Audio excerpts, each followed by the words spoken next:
কিভাবে শুরু হলো? তো বাড়িটা কোথায়? আমার বাড়ি হচ্ছে বাক্সারা পুরাতন নবনারীতলা।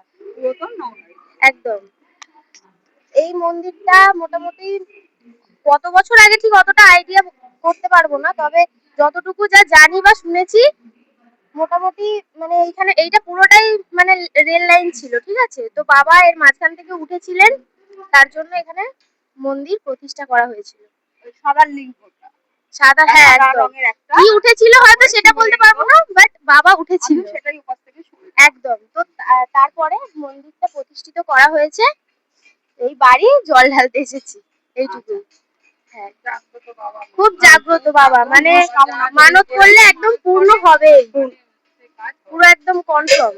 আচ্ছা, এগুলো বাবা বাধা হয় বলতে এগুলো হচ্ছে মানে ওই মানত করে না, তো এগুলো পায় কোত্থেকে বলতে এমনি নরমাল কোনো ঢিলি আপনি পোড়ালেন, সেটা ধুয়ে কোন একটা প্যাকেটের মধ্যে ঢুকিয়ে সুতো দিয়ে বেঁধে এখানে বেঁধে দিলেন। আপনার যেটা মানত আপনি মানে যে কোনো মনস্কামনাই করা যাবে। একদম যে কোনো আপনার মনে যেটা আছে আপনি বেঁধে দিলেন, তারপর পূর্ণ হলো আপনি এসে পুজো দিয়ে গেলেন বাবার কাছে। পূর্ণ হলে অর্থ এটাই, বাবার কাছে এসে পুজো দিয়ে যেতে হবে। আচ্ছা, ঠিক আছে, একদম একদম।